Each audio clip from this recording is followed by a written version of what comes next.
पुणे अत्याचार प्रकरणातील आरोपी दत्तात्रय गाडेची कोर्टात हजेरी। आरोपीच्या वकिलाचा कोर्टात युक्तिवाद सुरू। न्यायाधीश टी.एस. गायगोले यांच्यासमोर सुनावणी।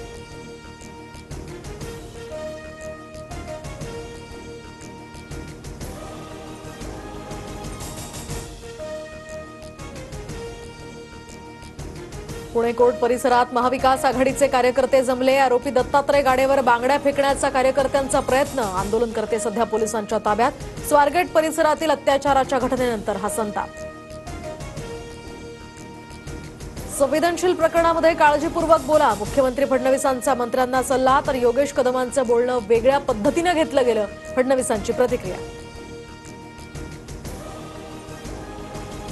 विरोधकांकडून माझ्या वक्तव्याचा विपर्यास। गृहराज्यमंत्री योगेश कदमांकडून वक्तव्याची सारवासारव। तर स्वारगेटमधील घटनेत तरुणीनं प्रतिकार केला नाही। अत्याचार प्रकरणावर योगेश कदमांनी केलं होतं विधान।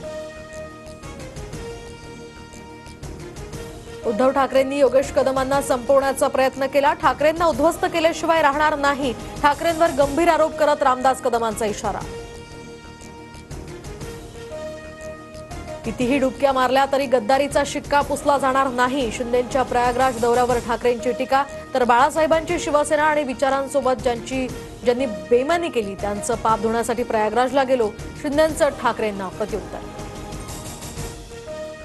अर्थसंकल्पीय अधिवेशनामध्ये ठाकरेंची शिवसेना विरोधी पक्षनेते पदावर दावा सांगणार। पक्षाच्या आमदारांच्या बैठकीत एकमतानं निर्णय, सूत्रांची माहिती। HSRP नंबर प्लेटच्या किमतीला शरद पवारांची राष्ट्रवादी आणि काँग्रेसचा विरोध। प्रदेशाध्यक्ष हर्षवर्धन सपकाळ आणि जयंत पाटलांचं मुख्यमंत्र्यांना पत्र लिहित या ठिकाणी त्यांची मागणी। तर महाराष्ट्रामध्ये नंबर प्लेटसाठी तिप्पट दर आकारण्यात येत असल्याचा आव्हाडांचाही आरोप। CSMT स्थानकातील फलाट विस्तारीकरणासाठी आज आणि उद्या रात्रकालीन ब्लॉक असेल। CSMT ते भायखळा दरम्यान आज 5 तास तर उद्या 10 तासांचा रात्रकालीन ब्लॉक। उत्तराखंडमध्ये हिमकडा कोसळून 57 मजूर दबल्याची भीती। चमोलीमधील दुर्घटनेत रस्ते काम करणाऱ्या 16 मजुरांचं रेस्क्यू।